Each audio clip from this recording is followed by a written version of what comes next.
मरकजी जमीयत अहले हदीस नेपाल फजीलतुल शेख अजीजुर रहमान तुर्बत अल मदनी हफिज़हुल्लाह आपसे बड़ी इज्जत एहतराम के साथ गुजारिश की जाती है कि आप आए और आप अपने खिताब पेश करें।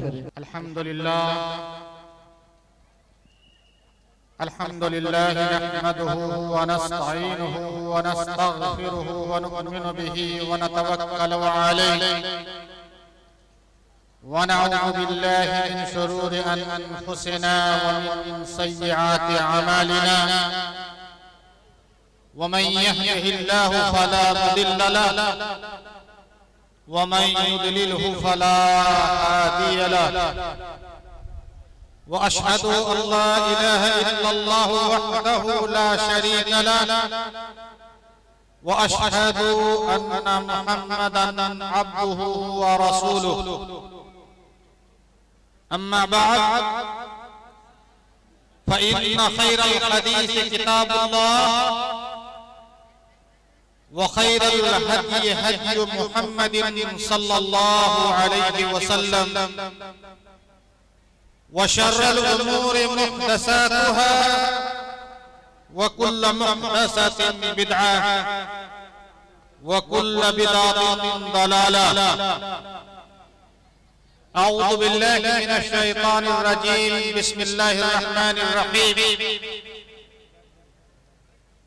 अलिफ लाम मीम ज़ालिकल किताबु ला रैब फीह हुदल लिल मुत्तक़ीन। वक़ाल नबी सल्लल्लाहु अलैहि वसल्लम दा मा यरीबुका इला मा ला यरीबुक।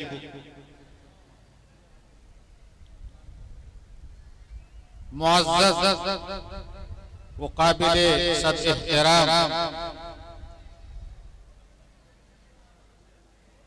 उस्ताजुल असातिज़ा शेखुल हदीस फजीलतुल शेख व सदरे जलसा मौलाना खुर्शीद अहमद सलफी हफिज़हुल्लाह, इस जलसा के सरपरस्त फजीलतुल शेख मौलाना सिराजुद्दीन मदनी हफिज़हुल्लाह और जलसा के दूसरे सरपरस्त फजीलतुल शेख हमारी जमीयत व जमात के नायब अमीर मौलाना मोहम्मद इरशाद मदनी हफिज़हुल्लाह स्टेज पर तशरीफ रखे हुए मुअज़्ज़ज़ उलमाए किराम, हमारे सियासी रहनुमा, मुअज़्ज़ज़ बुजुर्गों और दोस्तों, अजीज तलबा और मेरी माँ और बहनों, अल्लाह तबारक व तआला का लाख लाख शुक्र एहसान है कि अल्लाह रब्बुल आलमीन ने आज हम सब लोगों को इस इस्लाही समाजी कॉन्फ्रेंस में शिरकत करने का मौका इनायत फरमाया। अल्लाह रब्बुल आलमीन का हम शुक्रगुजार हैं और साथ साथ अल्लाह रब्बुल आलमीन की हम्द व सना के बाद फिर हम इस जलसा के इस दीनी प्रोग्राम के मुहतमीन मुंतज़िमीन का शुक्रगुजार हैं कि उन्होंने समाज की इस्लाह के लिए, समाज सुधार के लिए इस दीनी प्रोग्राम का इनेकाद किया है। अल्लाह रब्बुल आलमीन से दुआ करते हैं कि अल्लाह रब्बुल आलमीन आपके इस नेक अमाल को आप लोगों के मीज़ान हसनात में लिखे और इस दीनी प्रोग्राम के जरिए से उम्मत इस्लामिया को इस्लाह फरमाए। मैं जब से यहाँ स्टेज पर लाया दो अहम शख्सियत को मैं बहुत ज्यादा इस नाहिये से मरगूब हो रहा हूं। एक तो हम अपने यहाँ के जो आपके अजीज नेता जो नौशाद साहब हैं, मैं देख रहा हूं एक आदमी सियासी एतबार से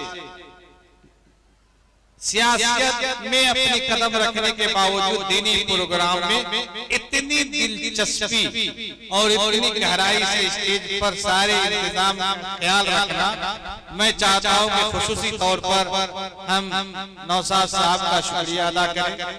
और साथ ही मैंने एक और शख्सियत जो हमारे जनाब महमूद मुखिया साहब हफिज़हुल्लाह जो एक स्टेज पर तशरीफ रखे हुए हैं, और मैं तो नहीं जानता हूं, लेकिन जब उनकी तरफ के उनके बारे में मैंने पूछा तो कहा हकीकी मैंने कहा बहुत मरूर हूं, इसलिए आप दोनों को मैं सलाम करता हूं। हकीकत में आप लोगों ने जो अहले इल्म तबका है, जिनको लगाव है दीन से, वो तो स्टेज पर अपनी बयान उलमाए किराम दे ही रहे हैं, लेकिन आप दोनों जो इससे हट करके उसके बावजूद जो दीनी जज्बे को लेकर के इस प्रोग्राम में आपने शिरकत किया, अल्लाह रब्बुल आलमीन आप लोगों को जज़ाए खैर अता फरमाए। हम अपनी मरकजी जमीयत अहले हदीस नेपाल की तरफ से आपका शुक्रिया और तमाम मुंतज़िमीन का शुक्रिया अदा करते हैं। मुअज़्ज़ज़ सामीईन, हकीकी मानों में हमारे शेखुल हदीस सदर जलसा ने आप लोगों के इस सरजमीन की जरखेजी के बारे में तफसीली तौर पर जो जिक्र किया है वो काफी और साफ, लेकिन मजीद मैं इस सिलसिले में बता दूं कि इस सरजमीन की हमेशा जमीयत व जमाअत के साथ साथ मुस्लिम कम्युनिटी की फलाह व बहबूदी के लिए जो इस सरजमीन में कुर्बानियां पेश की है, हमारे शेखुल हदीस हफिज़हुल्लाह की जुबानी कि मुल्क के नेपाल में मशरिक से लेकर मगरिब तक कोई ऐसी सरजमीन हमारी नजर नहीं आई जो कुर्बानियां यहाँ के लोगों ने मुस्लिम कम्युनिटी के लिए, जमीयत व जमात के लिए जो कुर्बानियां पेश की है वो कहीं नजर नहीं आई। इसके लिए मरकजी जमीयत अहले हदीस के नाज़िमे उमूमी होने के हैसियत से मैं तहे दिल से आप सब लोगों को धन्यवाद शुक्रिया अदा करता हूं और दुआ करता हूं कि अल्लाह रब्बुल आलमीन आप लोगों से दीन की खिदमत, मुस्लिम कम्युनिटी की खिदमत इस तरीका से अंजाम दें। फ़अक़ूल जज़ाकुमुल्लाहु खैरा अहसनल जज़ा व असअलुल्लाह सुब्हानहु व तआला अन यजअल ज़ालिका फी मीज़ान हसनात। मुअज़्ज़ज़ सामीईन, मैंने खुतबत मसनूना के बाद कुरान मजीद की एक आयत और नबी करीम सल्लल्लाहु अलैहि वसल्लम की एक छोटी सी हदीस पढ़ी है। मैं चाहता हूं कि इन आयत और हदीस की शरह करके ही अपनी बातों को खत्म करूं, क्योंकि इस्लाहे मुआशरा कॉन्फ्रेंस है, सबके सब लोग समाज सुधार की बातें करते हैं और होनी भी चाहिए। जितने मुकर्रिरीन आए हैं सबों ने ये कोशिश की है कि समाज में पाई जाने वाली बुराइयों का खात्मा कैसे हो। मैं उन सारी बुराइयों और बहुत सारी जो खराबियां हैं उन सारी खराबियों में से मैं एक नुक्ते की वजाहत करना चाहता हूं। हमारे शेखुल हदीस हफिज़हुल्लाह सदर जलसा यहाँ तशरीफ रखे हुए हैं, इस हदीस के ताल्लुक को भी जानते हैं। इमाम तिर्मिज़ी रहमतुल्लाह अलैहि ने इस हदीस को जिक्र किया है, हसनुन सही कहा है, और इमाम नववी रहमतुल्लाह अलैहि ने अपने 40 नववी में 11वें नंबर का हदीस शायद इसको रखा है। ये हदीस तो है छोटी सी, लेकिन मैं इस हदीस को अगर जानूं और आप सब लोग जाने तो समझ लीजिए कि ये दीन का एक अहम उसूल है, हमारी जिंदगी का एक कायदा है। मकासिद शरीयत में से एक मकसद, और वो चीज है, इस हदीस के तर्जुमे से पहले जिक्र करूं, और वो लफ्ज गले में शक। हम सब लोग शक की मिजाज और शक की बिना पर जो फसाद और बुराइयां जन्म लेती है, जो जराइम जन्म लेते हैं, उसका आप अंदाजा नहीं लगा सकते। शक जो है सबसे पहले ये काम डालने का शैतानों ने किया। इंसानों के ज़हनों में, इंसानों के दिमागों में शुकूक व शुबहात का जो काम किया है वो शैतानों ने किया। आप बारह मुकर्रिरीन मुआयदीन से सुनते आए होंगे कि शक जो है सबसे पहले इब्लीस ने जन्नत में आदम व हव्वा के दिल में डाला, और उसके बिना पर एक बहुत बड़ा काम अंजाम पाया और वो जन्नत से निकाला गया। शुकूक का काम काबिल के दिमाग में हाबिल के खिलाफ शैतानों ने डाला, जिसकी वजह से काबिल ने दुनिया में सबसे पहला खून अपने भाइयों का। और आज हमारे मिजाज, अगर हम इस दरासत को हम देखते हैं, शक और यकीन ये दो ऐसा कलमे हैं, इसका हम दरासत करते हैं, तो हम देखते हैं कि समाज में 99% जो खराबियां हैं, चाहे हमारे खानदानी खराबियां हो, चाहे हमारे इर्तिवाजी खराबियां हो, चाहे हमारे बीच मियां बीवी के दरमियान ताल्लुकात खत्म होने, या दोनों के बीच ना इत्तेफाकी किसी बात पर होने का मामला हो, या भाइयों से झगड़े का मामला हो, बाप बेटे में अदमे एतमाद का मामला हो, माँ बेटियों में बिगाड़ का मामला हो, उसकी शुरुआत शक से होती है। और नबी करीम सल्लल्लाहु अलैहि वसल्लम ने बयान फरमाया, कि आप शक को छोड़ दीजिए और यकीन को पकड़िए। और शरीयत का एक उसूल है, कायदा है, और मैं किराम यहाँ बैठे हैं, कहते हैं कि अल यकीनु ला यज़ालु बिश्शक, कि यकीन जो है ना वो शक से खत्म नहीं किया जा सकता। इसलिए अगर हम आप शक के बारे में शक को आप अगर बांटें, तो आप इस नाहिए से देखिए कि एतकाद के एतबार से शक, अगर आपके हमारे एतकाद में शक हो गया, जिस चीजों पर हमें ईमान लाने का हुक्म है, जिस चीजों पर हमारा एतकाद जाजिम होना चाहिए, उसमें शुकूक व शुबहात अगर पैदा हो गए, तो इंसान खारिज अनिल मिल्ला हो जाता है। इबादत का शक पैदा हो गया, तो उसके लिए हमें बयान किया गया है कि शक को छोड़कर यकीन को बनाओ, यकीन करो किस चीज पर, उसको अपनाओ। और मुआमलात का जहां मामला है, तो हम आप आए दिन देख रहे हैं कि किसी भी मुआमलात में बिगाड़ की शुरुआत शक से होती है। जबकि नबी करीम सल्लल्लाहु अलैहि वसल्लम ने हमारी जिंदगी का उसूल और ज़ाब्ता कायदा बयान किया, दामा यरीबो का इल्म आला। अल्लाह रब्बुल आलमीन ने उस कुरान मजीद, जिस कुरान मजीद को अल्लाह रब्बुल आलमीन ने हम इंसानों की हिदायत के लिए, बनी नौ इंसान की हिदायत के लिए नाज़िल किया, उसके बारे में कहा ला रैब फीह, इसमें कोई शक नहीं है। और आज अगर किसी ने कुरान मजीद पर कलाम किया है, इस्लाम पर कलाम करता है, दीन के ऊपर कलाम करता है, तो वो शक की बिना पर करता है, और उसकी शुरुआत वो शक से करता है। अल्लाह के रसूल सल्लल्लाहु अलैहि वसल्लम ने कहा,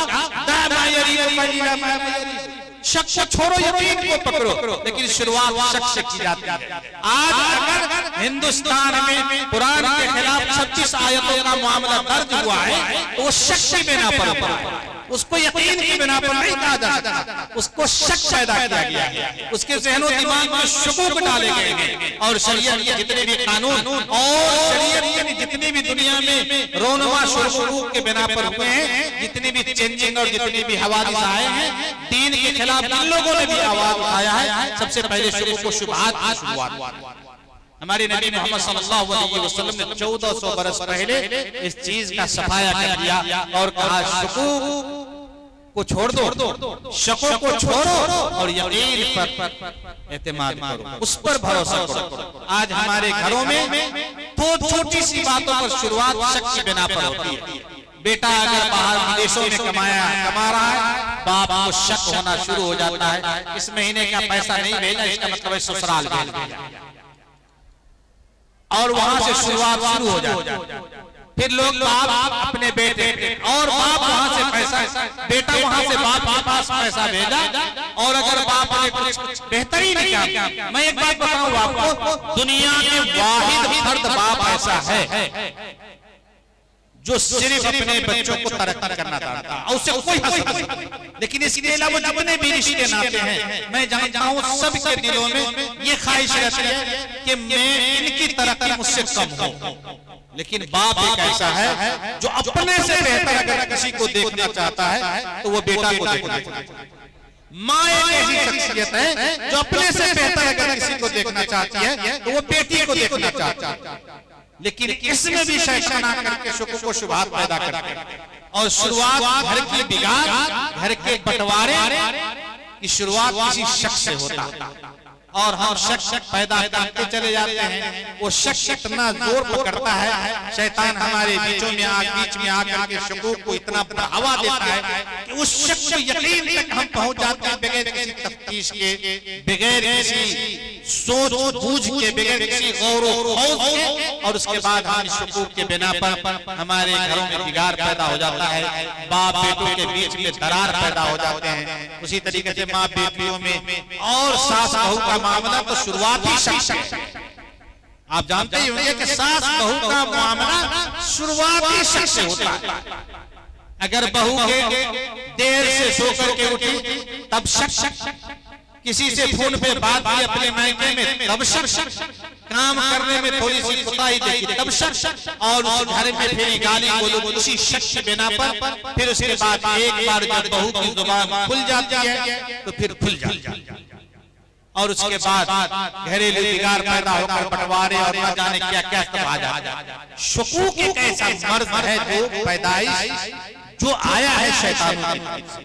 हमारे नबी मोहम्मद सल्लल्लाहु अलैहि वसल्लम ने इसको एक बेहतरीन एक उसूल हमारी हयात में एक जिंदगी का एक अहम नुस्खा अता फरमाया है कि आप शक को छोड़िए, यकीन को पकड़िए, यकीन को लीजिए, दामा यरीका इला मा ला यरीका।